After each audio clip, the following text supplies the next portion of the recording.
महर्षि दयानंद जी के ग्रंथों में वेदोक्त परमेश्वर के यथार्थ स्वरूप को हम जान रहे हैं।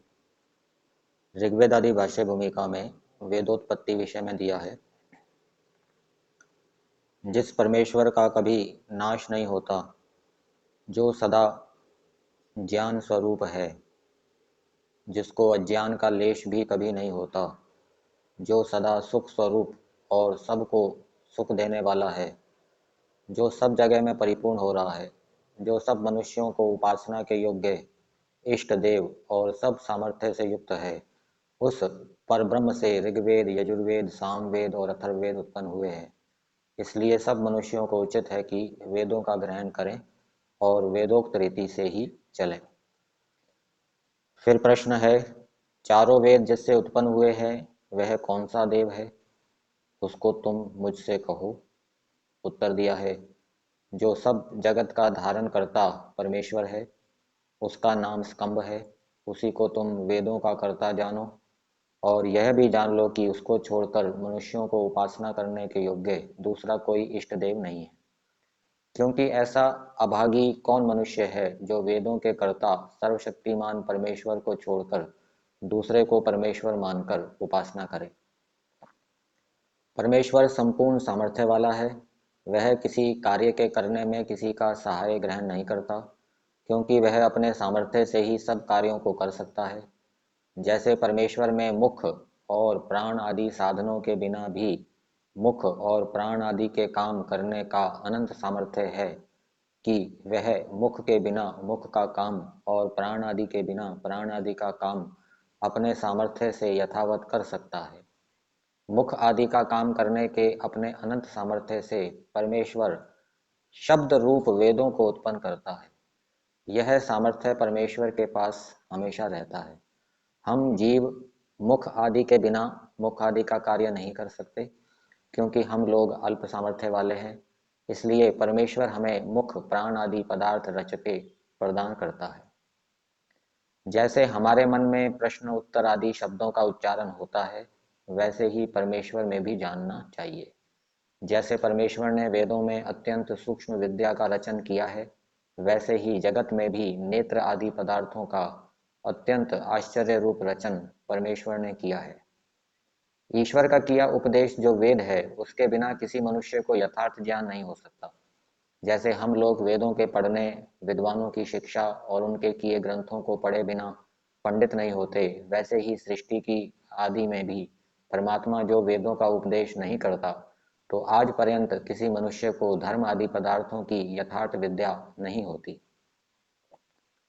जैसे हम लोग अन्य विद्वानों से वेद आदि शास्त्रों के अनेक प्रकार के विज्ञान को ग्रहण करके ही पीछे ग्रंथों को भी रच सकते हैं, वैसे ही ईश्वर के ज्ञान की भी अपेक्षा सब मनुष्यों को अवश्य होती है। स्वाभाविक ज्ञान मात्र से मनुष्य ग्रंथों की रचना नहीं कर सकते। ईश्वर व विद्वानों के ज्ञान के बिना मनुष्य का स्वाभाविक ज्ञान पंगु है। इसी से ईश्वर ने सब मनुष्यों के हित के लिए वेदों की उत्पत्ति की है। वेद तो ईश्वर की नित्य विद्या है, उसकी उत्पत्ति या निष्पत्ति हो ही नहीं सकती, परंतु ईश्वर ने हम जीव लोगों के लिए जो वेदों का प्रकाश किया है, वह उसकी हम पर परम कृपा है। परमेश्वर हम लोगों का माता पिता के समान है। हम सब लोग जो उसकी प्रजा हैं, उन पर नित्य कृपा दृष्टि रखता है। जैसे अपने संतानों के ऊपर पिता और माता सदैव करुणा को धारण करते हैं कि सब प्रकार से हमारे पुत्र सुख पावें, वैसे ही ईश्वर भी सब मनुष्य आदि सृष्टि पर कृपा दृष्टि सदैव रखता है। इससे ही वेदों का उपदेश हम लोगों के लिए किया है।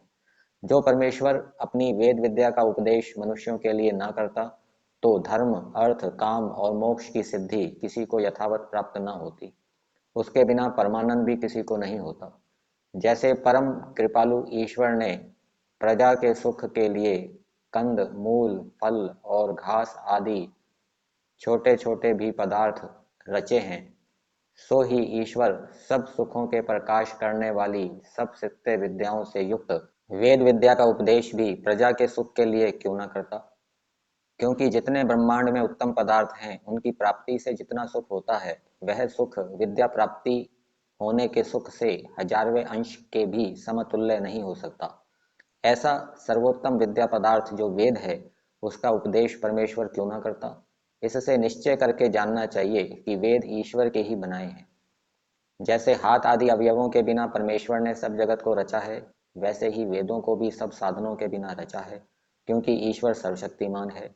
सृष्टि के प्रारंभ में अग्नि, वायु, आदित्य और अंगिरा इन चार ऋषियों के ज्ञान के बीच में अपनी वेद विद्या को प्रेरित करके उनके द्वारा ईश्वर ने वेद प्रकाशित किए।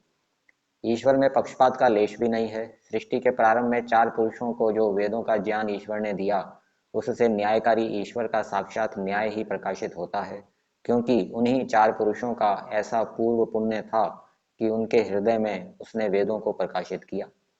अग्नि, वायु, आदित्य और अंगिरा इन चार मनुष्यों को जैसे वादित्र को कोई बजावे या काठ की पुतली को चेष्टा करावे, इसी प्रकार ईश्वर ने उनको निमित्त मात्र किया था। अर्थात वेदों में जितने शब्द, अर्थ और संबंध हैं, वे सब ईश्वर ने अपने ही ज्ञान से उनके द्वारा प्रकट किए हैं। अग्नि आदि के ज्ञान से वेदों की उत्पत्ति नहीं हुई। जिस परमेश्वर ने ब्रह्मा को उत्पन्न किया और ब्रह्मा आदि को सृष्टि के आदि में अग्नि आदि के द्वारा वेदों का भी उपदेश किया है, उसी परमेश्वर की शरण को हम लोग प्राप्त होते हैं। इस सृष्टि को सदा से सर्वशक्तिमान जगदीश्वर सहज स्वभाव से रचता, पालन और प्रलय करता है और सदा ऐसे ही करेगा। परमेश्वर हजार चतुर्युगी का दिन और रात्रि का निर्माण करने वाला है। तो ये कुछ बातें ऋग्वेद आदि भाष्य भूमिका में वेदोत्पत्ति विषय में, ईश्वर के विषय में हमें विदित होती है।